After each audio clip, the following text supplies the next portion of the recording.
Alors bonjour à tous les auditeurs de VIP Radio Online, la radio de l'association RVPB Reportage VIP Presse Adam Brandt à Saint-Laurent-du-Var. Alors je suis aujourd'hui avec un auteur laurentin, René Keul. Bonjour René. Et bonjour Jérôme, très heureux de te rencontrer et surtout très heureux de passer sur les ondes de VIP Radio Online qui était un partenaire pour les éditions RIC, société dans laquelle mes livres sont édités. Voilà, puis on passe un coucou au village de Saint-Laurent, puisqu'on va le voir en image dans cette interview. On est depuis le village, devant l'église du village de Saint-Laurent-du-Var. Oui, c'est un village que j'affectionne particulièrement. Je suis laurentin depuis 40 ans et je me suis enraciné dans cette ville. Je l'aime et j'aime le vieux village. Bon, mais il n'empêche que je suis quand même de souche niçoise. Et puis aussi que j'ai un nom de l'Est, cela peut-être explique la raison du roman dont nous allons parler. Voilà, tout à fait. Alors, on va parler de deux livres, deux romans. Premier roman, Dans l'ombre de mes souvenirs, avec un premier tome, Le Garage, et un tome 2, La Vengeance. René, est-ce que vous pouvez nous en dire plus sur ce roman, Dans l'ombre de mes souvenirs, et sur les deux tomes? Oui, cet ouvrage est comme l'ensemble de mes différents livres, une aventure déjà avant qu'elle soit une histoire pour les lecteurs, elle est une aventure pour l'auteur.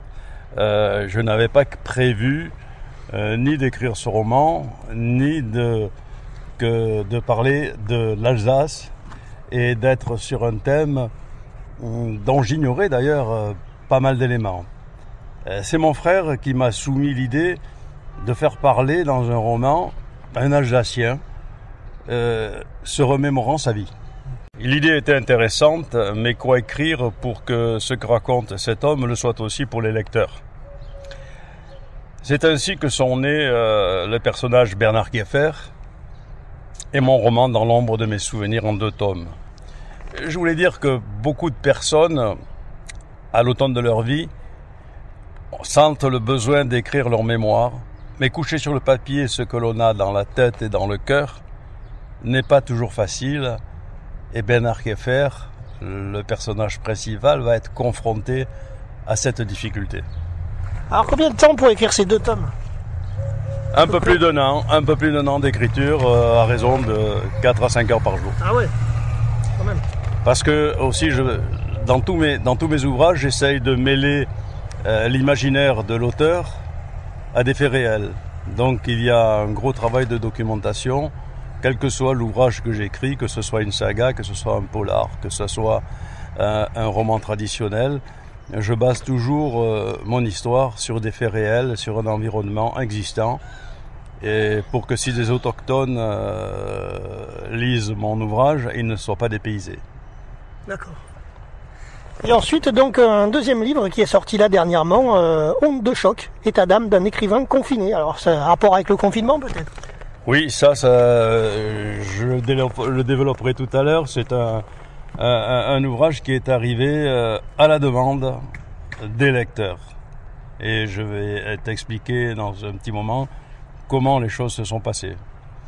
Si tu veux, on peut reprendre un petit peu sur l'ombre de mes souvenirs et dire comment s'est construit cet ouvrage et quelles ont été les raisons qui ont fait qu'il y a deux volumes. Oui, tout à fait. Pourquoi 2 volumes dans ce roman, Dans l'ombre de mes souvenirs? Parce que Bernard Kieffer, cet Alsacien né en 1944 dans le village de Fellering dans le Haut-Rhin, a attendu d'avoir 74 ans pour faire un retour dans le passé en rédigeant le récit de sa vie. Et le récit de sa vie nécessite de nombreuses pages pour l'auteur qui va les écrire. Est-ce un retour dans le passé uniquement pour laisser une trace écrite des étapes qui ont émaillé son existence, ou s'est-il senti investi d'un devoir de mémoire l'obligeant à révéler l'inavouable, dissimulé dans l'ombre des souvenirs?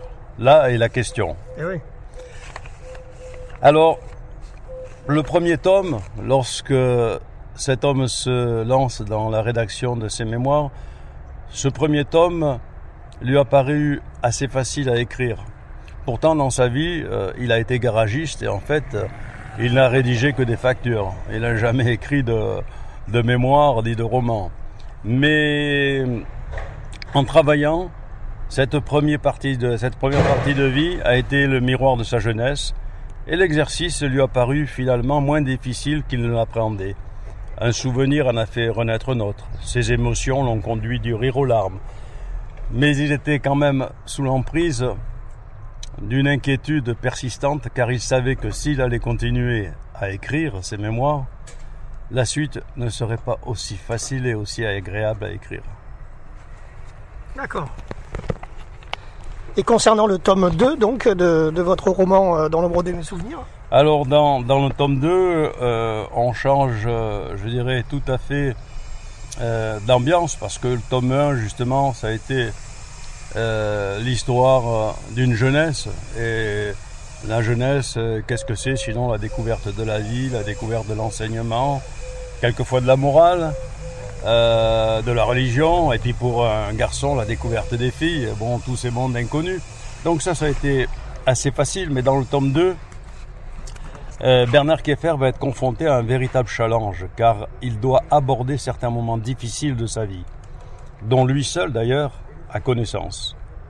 Cet acte est-il en réalité une forme d'exutoire, une façon détournée de régler ses comptes avec la vie, ou peut-être aussi, qui sait, avec d'autres personnes.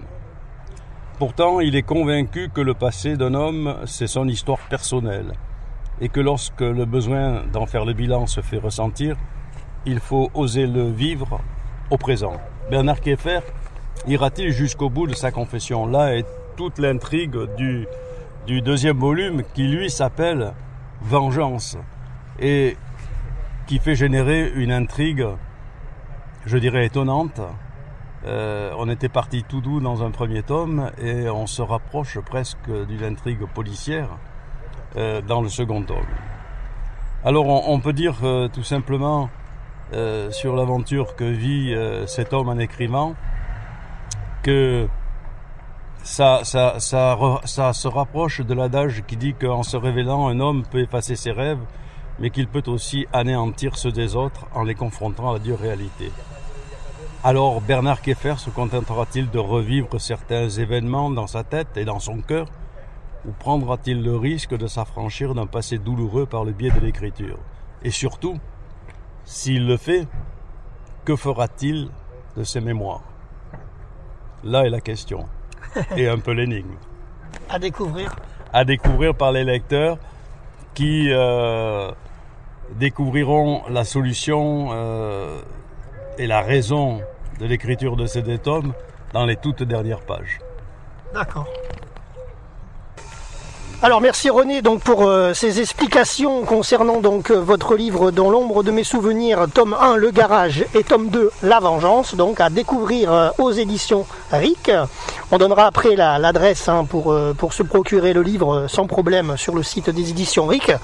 Mais on va quand même parler de votre troisième ouvrage, mais c'est le deuxième puisque le premier est en 2 tomes. On va parler de votre ouvrage Onde de choc, état d'âme d'un écrivain confiné, aussi aux éditions RIC, donc un livre qui est arrivé en 2020, c'est ça hein? Oui, au premier confinement. Voilà, c'est encore une aventure dans les chemins inattendus de l'écriture.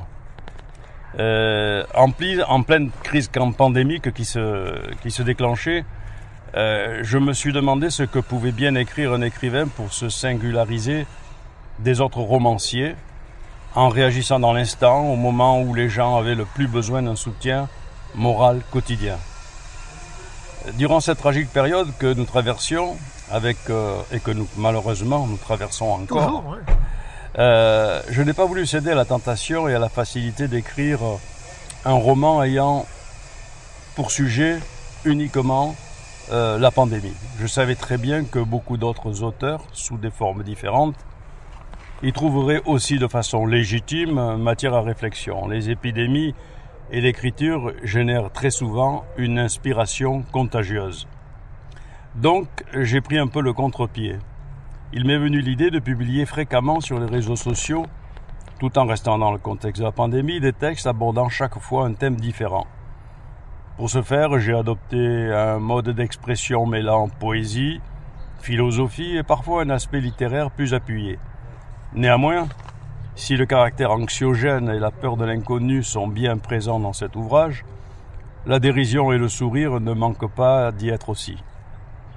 Ces publications ont été accueillies avec enthousiasme sur les divers réseaux sociaux et ce sont les lecteurs qui ont souhaité qu'elles soient regroupées dans ce 11e ouvrage que m'a fait l'honneur de préfacer M. Joseph Ségura, maire de la ville de Saint-Laurent-du-Var.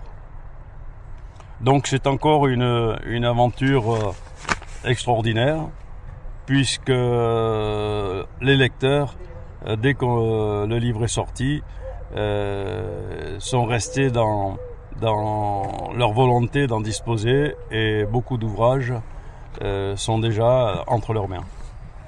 Alors pourquoi cette couverture? On voit la Joconde avec un masque. Ah ben la Joconde avec un masque. C'est vrai qu'elle n'a pas de visiteurs en ce moment, la Joconde. Hein. Elle est confinée au Louvre. Hein. Elle est confinée et puis je dirais que comme tout le monde, c'était un clin d'œil. Elle porte un masque.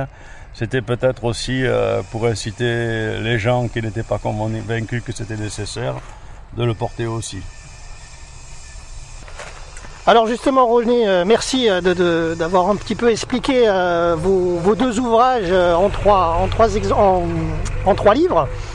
Mais quels sont vos projets et l'actualité à venir en 2021? On espère tous qu'on pourra enfin ressortir librement, sans couvre-feu, etc.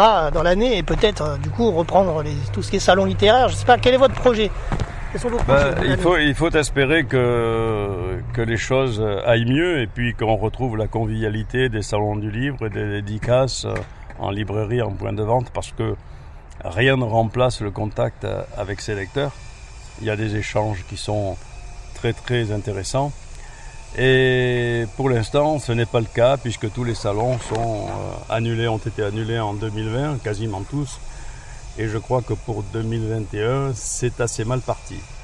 Donc là aussi les lecteurs fidèles m'ont réclamé un nouvel ouvrage. Alors je sortais de 3 livres, c'était pas ma première intention, mais j'ai cédé, mais je dois reconnaître avec un certain plaisir, à cette demande. Et je suis parti dans l'écriture d'un second roman policier. J'en avais déjà écrit un, qui était Nuit rouge dans le Haut-de-Cagne, qui était sorti il y a presque 5 ans et qui en est à sa 5e réédition. Il a toujours beaucoup de succès.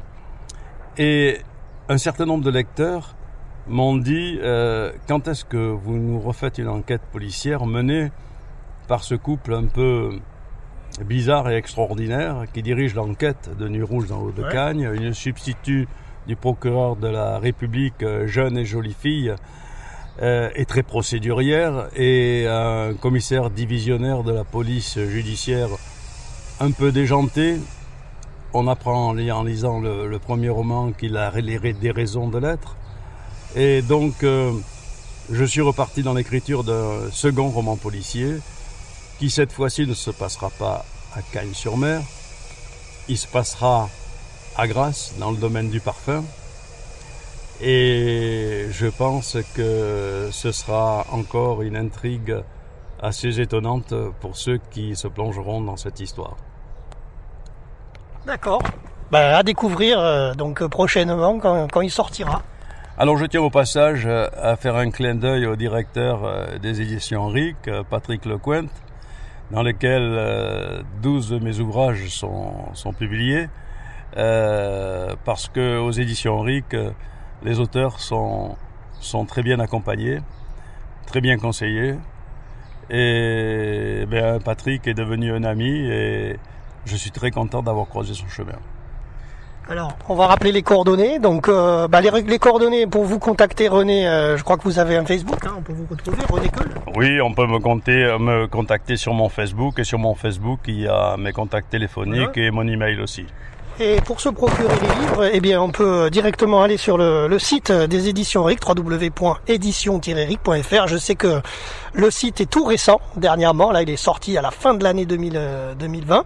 Donc, depuis janvier, il est en ligne et il y a tous les livres qui sont en ligne d'ailleurs de cette maison d'édition cagnoise, je le rappelle. Et donc on peut retrouver vos livres.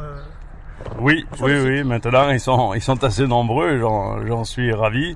Et c'est vrai que le nouveau site et qui a été terminé récemment et qui a encore quelques petits points à peaufiner, est un site très intéressant à parcourir par les internautes.